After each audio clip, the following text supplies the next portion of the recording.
Well, continuing with personal identity. So we ended with Locke in his psychological continuity account, personal identity, which says, well, what makes you the same person over time has nothing to do with your body, right? You could lose the body, have your mind somehow uploaded, translated, right, transferred into another body, as long as your psychology, in some sense of whatever that means, psychology, consciousness, stays the same, right? That is the essence of you, and that's what makes you the same person over time.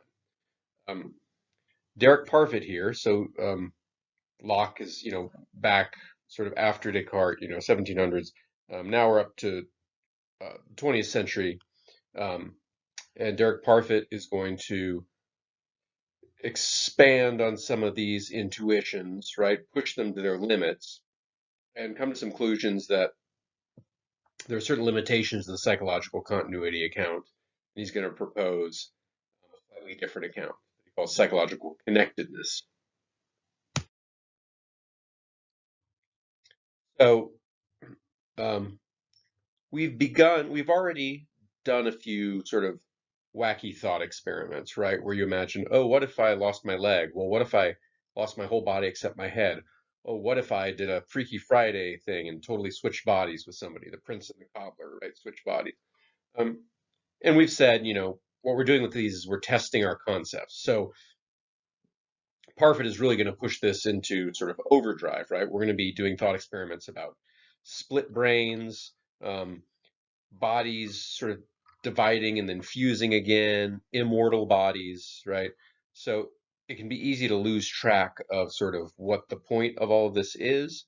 Um, and again, the point is to sort of test our intuitions about what we as humans, as English speakers, mean by personal identity.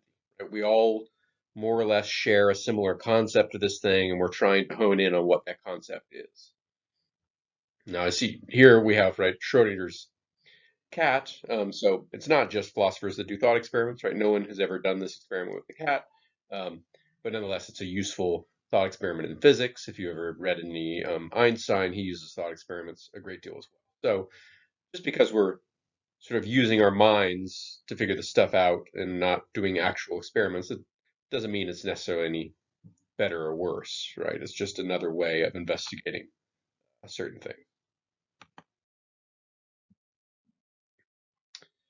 So some of the concepts, right, that we are sort of like trying to figure out, find the boundaries of, maybe hopefully find necessary and sufficient conditions for, or at least, get closer to those, are notions of identity, which we've already explored a bit with Locke, right, and Descartes. Uh, Parfit is going to argue that the notion of survival is an important one, right, that should be in the mix here. Psychological continuity, we've seen, is Locke's account. A different concept, psychological connectedness, which we'll introduce a bit later. Um, and the thing Parfit's going to point out is that often all of these concepts sort of come glued together in a package. In a normal human life, um, you're identical to yourself, and when you survive from week to week, your psychology, right, is continuous from week to week, and it is also connected. Right now, you don't yet know the difference between continuity and connectedness. We'll get into that, right? But we don't normally have any reasons to sort of pull these concepts apart. They sort of all go together in normal circumstances. And you may start to think that all these different concepts are more or less synonymous, right? And Parfit wants to say that they're not, right? So, um, again, we can't use a particle accelerator to sort of smash our concepts together and sort of see what flies off. Um, but we do use thought experiments to sort of pry them apart, right? We paint a scenario and see if survival and identity or psychological continuity, if the differences between those concepts become clearer, right? In that when we describe certain situations. And again, we don't need to worry about the fact that some of this may be physically impossible, right? Um, the notion of possibility here that we're concerned with is primarily logical possibility because that's the relevant um, concept to again investigating concepts, right? Our concept of personal identity. So Don't worry too much if it seems like unscientific or not possible technology. Um, but do stay on the lookout for logical contradictions, right? If it seems logically impossible, then that's a potential paper topic, right? If you see some contradiction lurking in there that's not explicit in Parfit, that's a great paper that you can write.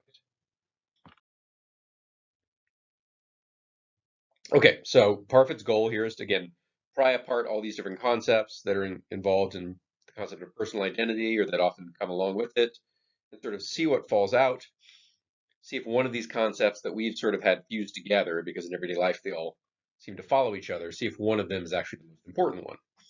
Um, and maybe also see if identity even has these sort of necessary and sufficient conditions where there has to be a yes or no answer to whether you are or are not the same person as before. It might turn out that there's fuzzy boundaries there, right? And personal identity could turn out to be a matter of degree. So let's start walking through these various thought experiments.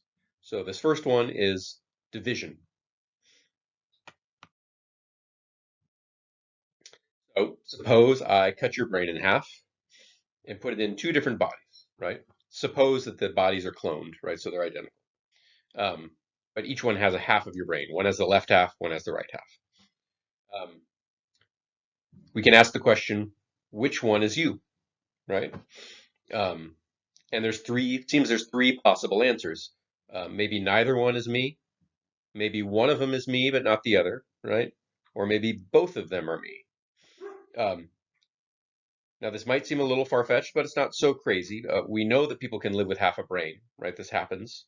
Um, so the neither answer seems like it must be false, right? It can't be that I just die, right? Because if you had just taken half of my brain and thrown it away, I would live. People can live, right? When that happens.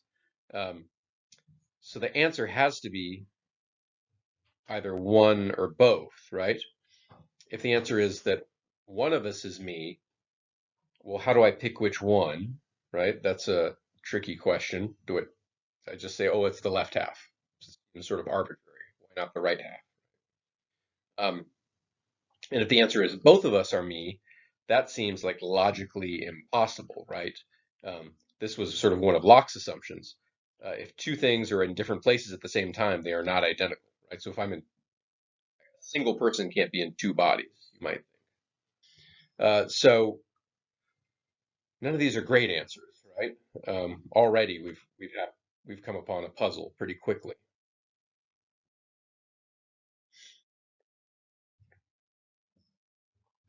Um, Parfit wants to think more about the idea that maybe both are you, right? Our instinct is that's crazy or sort of logically impossible, um, but maybe not. Imagine another scenario, right?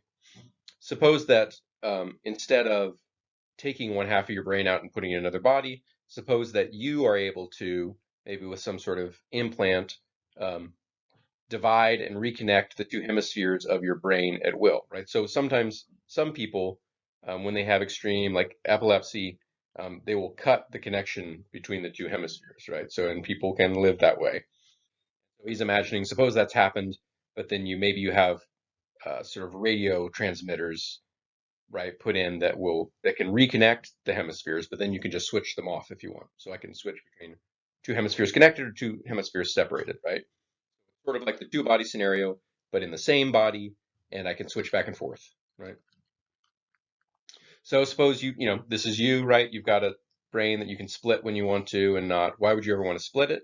Well, maybe you're taking a midterm, right? And you're sort of on the clock and you've got to write two essays. And so you just sort of split your brain and write both essays at once, right? Sort of the experience of people with split brain. There's sort of a failure of communication between the two. So suppose that's possible, right? So if I split my brain, I write the two essays separately, and then I join them back together again, right?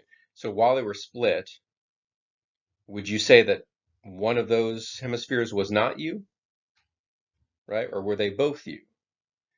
And if they're both you, then it's not really in principle any different than, right, the two just being in different bodies, right? So maybe it's not so absurd to say both halves are you, right?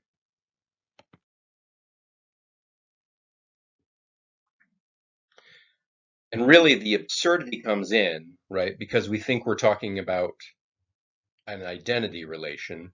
And as Locke said, right, identity seems to imply that um, it can't exist in two places at once. Right? So, like, for example, right, maybe the moment you divide, it makes sense to say, I guess they're both you, right?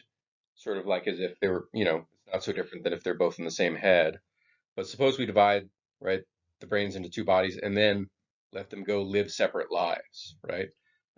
10 years later, they have different jobs, they went to different schools, they have kids, different memories, right? Different goals. Um, then are they both you? Are they both the same person? Then it starts to again feel like, no, probably not, right?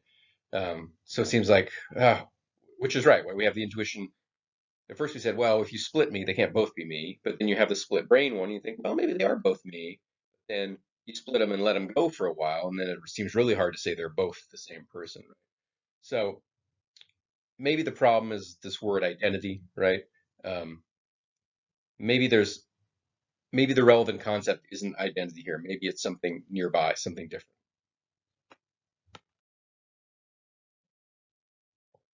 So take the concept of survival, right? So we could rephrase a lot of these questions about personal identity, right? Am I the same person as I was when I was a baby? You could also say like, did that baby survive to the present day? In some ways, it seems like synonymous, or you could substitute it, right? Um, so let's ask about this division experiment using the concept of survival and see what sorts of answers we get. Would you say that the division experiment is death, right? When you split my brain into two bodies. Um, Again, like if we know I can live with one half of a brain, if I took the other half and threw it away, that I didn't die. So it would seem wild to say if I did die if you just took that half and instead of throwing it away, put it in another body, right? Um, so it seems like there's at least one of the halves survived, but if the one half survived, right, then you'd have to say the other half survived too, right? So um, maybe both survived. And when we're talking about survival, that doesn't seem contradictory at all. Identity, it feels contradictory, right? Because it's sort of one-to-one proposition. You can't have two things identical to each other, but I can have two things survive, right? There's no inherent logical contradiction in that, right? Parfit wants to sort of hint here that he thinks the reason, right, the split brain experiment doesn't sound so crazy, right? If you're using the notion of survival, he thinks it's because survival is a matter of degree and it's not this binary, right, concept like identity where either you're identical or you're not. Maybe you can be more or less, maybe survive to a greater or lesser degree. We're going to come back to this notion of like the fuzzy boundary instead of the binary yes or no.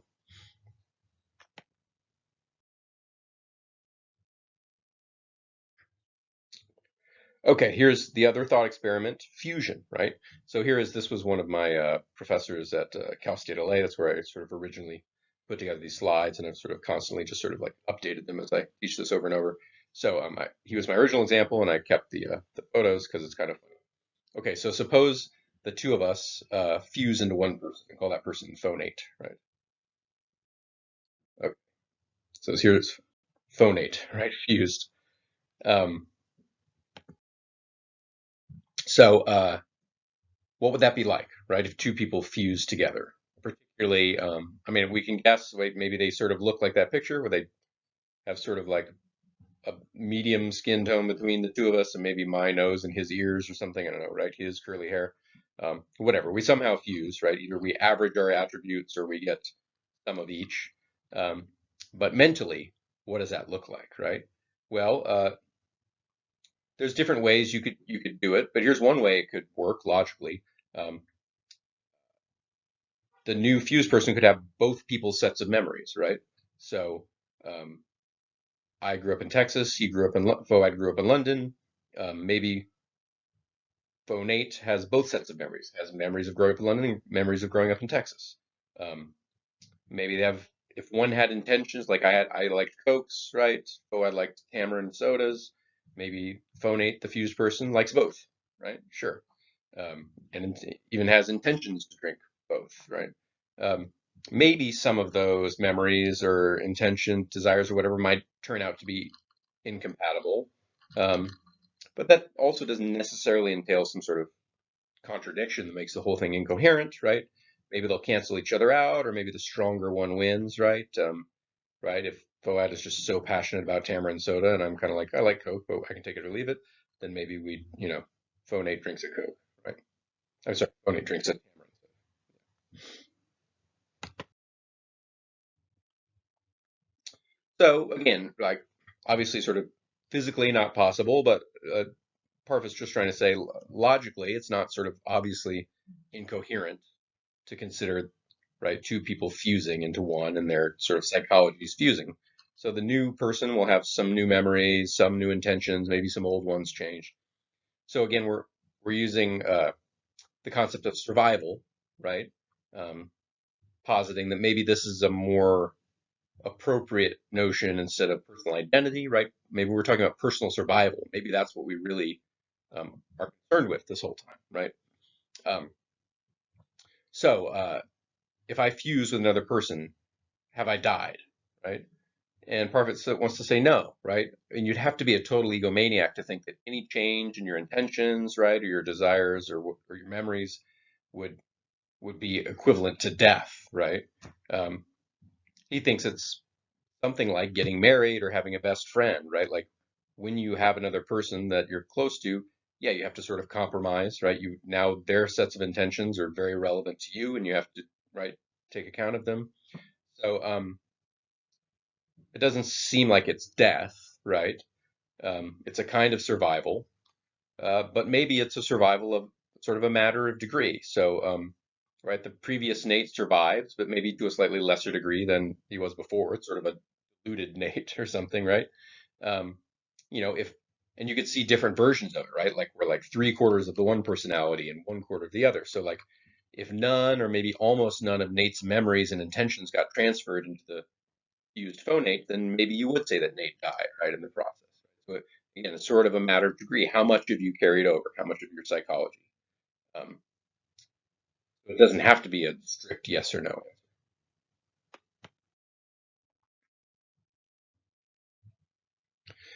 Okay, so our third thought experiment. So we're pushing this division thing even further, right? We're imagining now repeated division, right? So again, setting the fusion aside for a moment, back to the division, right? And we said, well, when you're thinking about identity, there seems like there's no good answers. Like which one's me when I split one, both, or neither. But if we're talking about survival, yeah, then maybe both are me, right? I survive in both bodies. And he's saying, okay, let's suppose you keep dividing, keep dividing.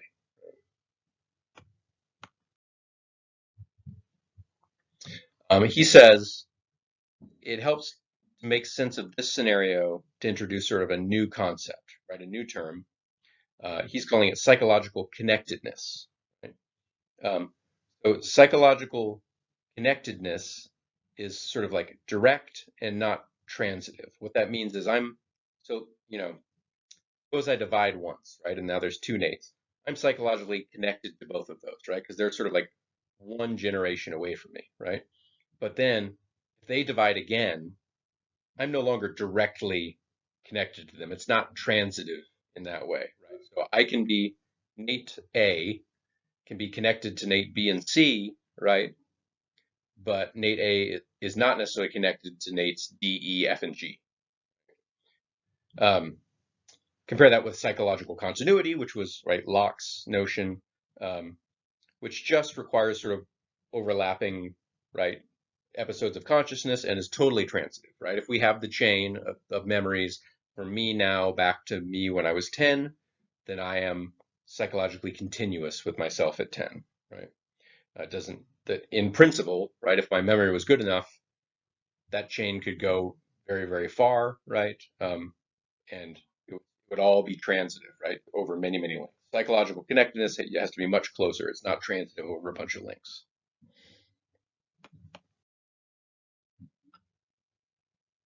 Um, so again, just a little primer on transitivity relations, right? So transitive relations are the kind where if A is related to B and B is related to C, then A is also related to C, right? So some relations are transitive, some aren't. Taller than is transitive, right? So if I am taller than my wife and my wife is taller than our child, then you can conclude that I am taller than our child, right? Um, other relations are not transitive, so friend of is not transitive, right? So if I am friends with Blake and Blake is friends with Toby Maguire, uh, that doesn't mean that I'm friends with Toby Maguire, right? Okay, so that's what transitivity is. Again, if you know, often in mathematics and other things, right? Okay, so we can say um, Nate then is psychologically connected, right? And now again, psychologically connected. I know they sound similar, so it's hard to keep them psychologically continuous. That's the old Locke notion. Psychologically connected. This is the new Parfit. Nate 1 is psychologically connected to Nate 2, but not to Nate 3, right? So the transitivity fails if Nate 3 can remember most of Nate 2's life, right? And Nate 2 can remember most of Nate 1's life, but Nate 3 can't remember any of Nate 1's life, right?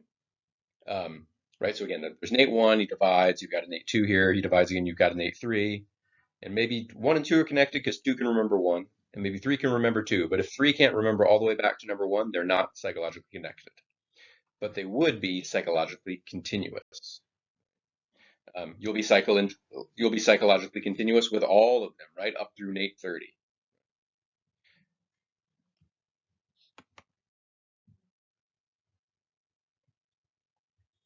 Okay, again, so just hammering this home, right? So you're going to be psychologically connected only to the close selves, right? The nearby divisions, right? Whoever can kind of remember back to you, but you're psychologically continuous with all of them, right? As long as they're sort of overlapping. So all of these people, right? All of these selves are versions of you to one degree or another, right? Um, but some to a very dim degree. So to sort of keep track of these different kinds of relations, right? Again, these matters of degree, Parfit comes up with some new terms. So he talks about an ancestral self and a descendant self. So this will be relevant to selves with which you are psychologically continuous, right? So um, if I'm Nate 30, Nate 1 will be an ancestral self. I don't remember anything from Nate 1's life, right? But I am still psychologically continuous with him. So he'll be an ancestral self, right? And if I'm Nate 30 and there's a Nate 50 out there, right? He'll be a descendant self of mine. But again, he's not going to remember anything from Nate 30's life. So psychologically continuous, but not psychologically connected. For the psychologically connected selves, it would make more sense to talk about a future self and a past self, and whether or not, right, the future or past self is going to be a matter of degree, right? So again, I'm Nate 30. Nate 31, definitely a future self. Nate 32, yeah, probably. Nate 35, maybe less so, right? Nate 35 is probably not going to remember so much of Nate 30, if any, right? Um, and so on, right? So there's not like a strict yes or no answer to whether you're a future or past self, just to a matter of degree. So might make sense, right, in this scenario, again, where you're dividing over and over and over to say, talk about stuff like, oh yeah, that's my most recent self, or that's barely a past self, right? It's so far back that it's like just barely. And you might even say that's not even a past self at all. That's just an ancestral self, right? There's sort of a, yeah, I'm continuous with it, but I'm not psychologically.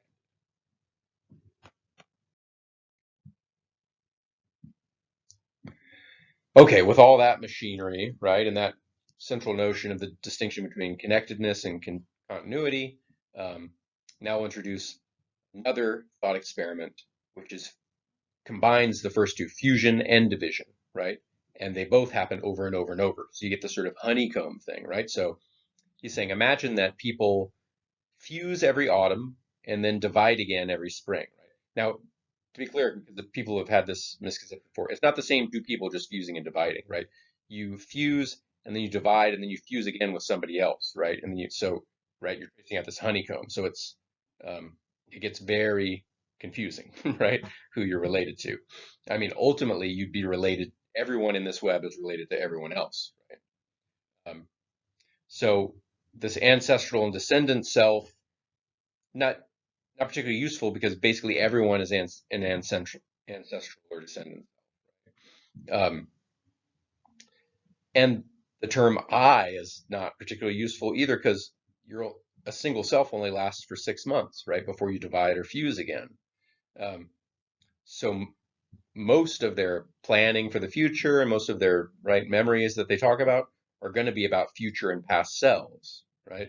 So even the notion of being a self is going to be mostly a matter of degree for them, right? There's not going to be any strong sense where personal identity over time is like a useful concept at all, right? They're really only going to have to use psychological connectedness as the relevant concept.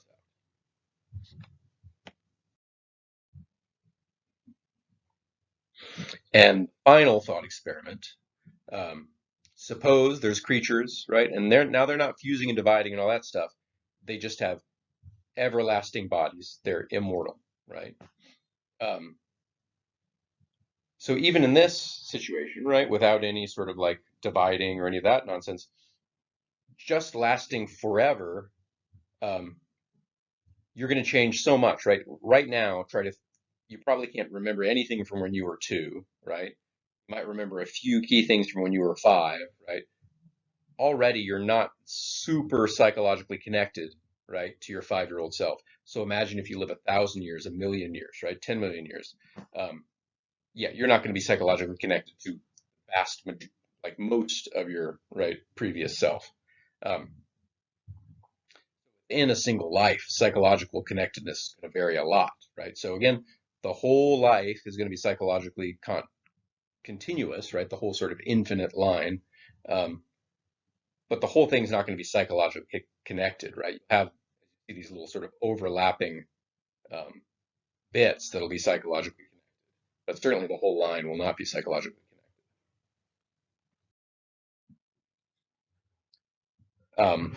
It may not really make sense to call the whole thing the same life, right? If one of these people said to you, "Oh yeah, I fought in the Civil War," um, what do they mean by "I" there? They're not saying they remember any of it. They probably don't have any of the same personality traits anymore, right? It's been hundreds of years. People fought just in like 10 years, right? Can you imagine how different your personality would be in 200 years?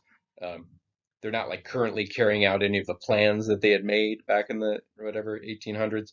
Um, so uh, is it I fought in the Civil War? It's like an earlier self that did that, right?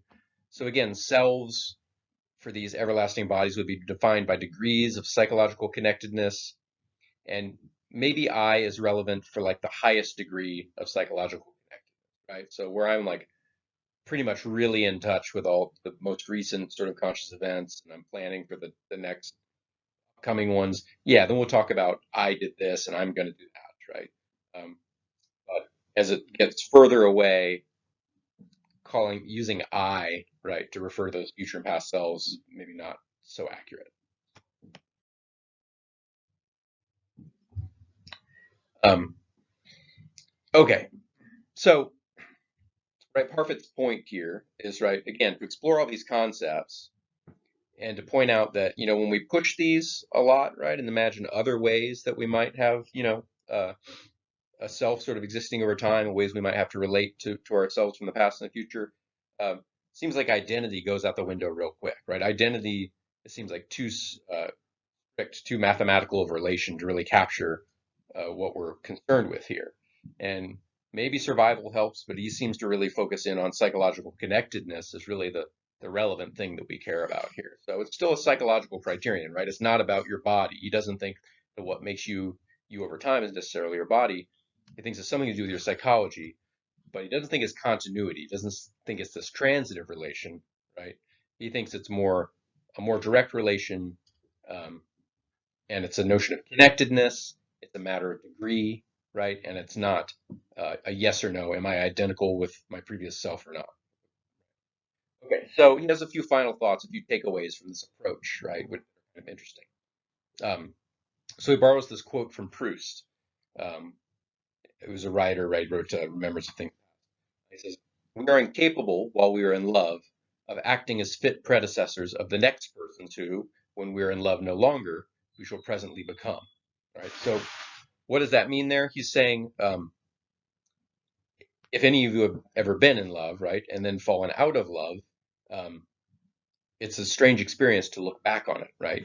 Because when you're in love, this person is so important to you. You think about them all the time. It's hard to imagine living without them, right? They sort of start to govern, you sort of like maybe flake on some of your schoolwork so you can be with them and stuff, right? And then a year later or so, and you're no longer in love with them, and you can look back and be like, why did I even care about that person? It's hard for me to imagine even being that wrapped up in them, right? I barely ever think about them. So that's what Proust is saying there, right? That even within like a year, right, yourself can change so dramatically, right? Um, Sometimes it does feel like our future selves or our past selves are like really different from each other, right? Um, And so, we don't have everlasting bodies, but we do live a long time, right? And if we can change that dramatically just within a year, as far as our, romantic relationships, maybe there's not so much of a difference between us and the everlasting bodies. Maybe it's just, a little bit, obviously they're longer, right? But in principle, the same sort of thing.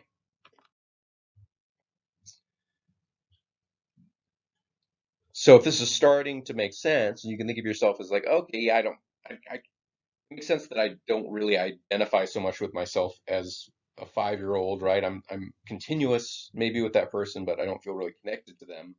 Um, if that starts to, if you can kind of relate to that, then one interesting thing is that why are we worried about dying in like whatever 60 years for you folks, right? Um, According to this account, you're not going to be the same person. Right? You might be psychologically continuous with that person, but you have very little in common with the person that's going to be in the hospital bed in 60 years, right? So, yeah, don't worry about dying. It's not going to be you, right? All right, well, that is it for this lecture. We're on Parfit, and we'll pick up with Hume next.